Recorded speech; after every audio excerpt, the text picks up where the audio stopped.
Ti rita rimwe kana meri kaunti itiganite guku bururi-ini gukorwo ikigumirwo ni ng'aragu ona kana muiyuro wa mai thutha wa mbura nene. Indi ona thengia ya maundu maya gukorwo magicokera o mwaka gutikoretwo na ukinyaniria wa naihenya wa mitaratara ya kuhitana na mogwati ta maya. Thengia ya thirikari cia kaunti gukorwo ithukiirwo mahinya maguthondeka igina ngurani cia gutangikira mogwati. Riboti irerekereirio ni gikundi kia OXFAM yonanitie ati kigina giki gitikoretwo gikirutithio wira. Riri kaunti ingi nacio itakoretwo ikiamukira kigina o giothe gia kuhurana na mogwati. Even if you don't have a law, you still have to comply with the Public Finance Management Act by establishing, the emergency fund. And to be specific, Section 110 of the PFM Act requires all counties to establish the emergency fund.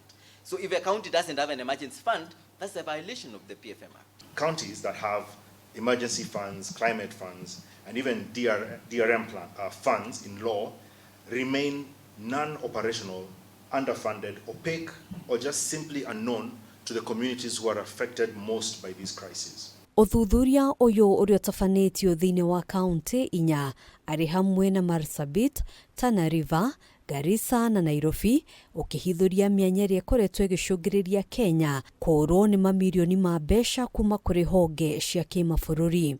We are seeing huge losses as a result of illicit financial flows and corruption. As much as $1.5 to $1.8 billion annually is lost to these flows.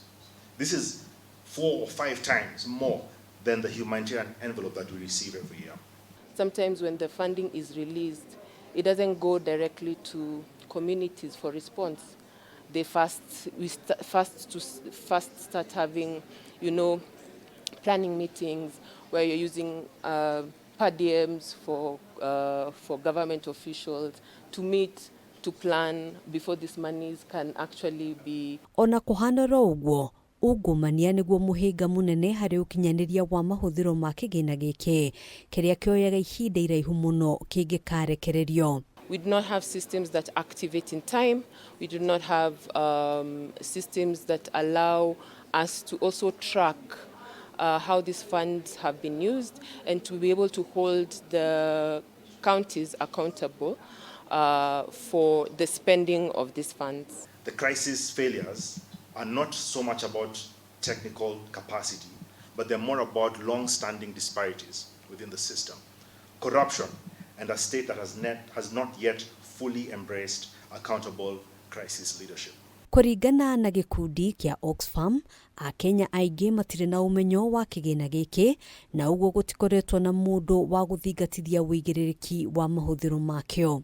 When you ask citizens in a FGD, they were like, no, we don't know emergency fund, we haven't even heard of it. And we're like, that's the primary instrument. And those are citizens from a county that faces disaster continuously. If they don't know an emergency fund, and the emergency fund is supposed to be the instrument that then responds to the challenges they're facing, then there's a problem somewhere.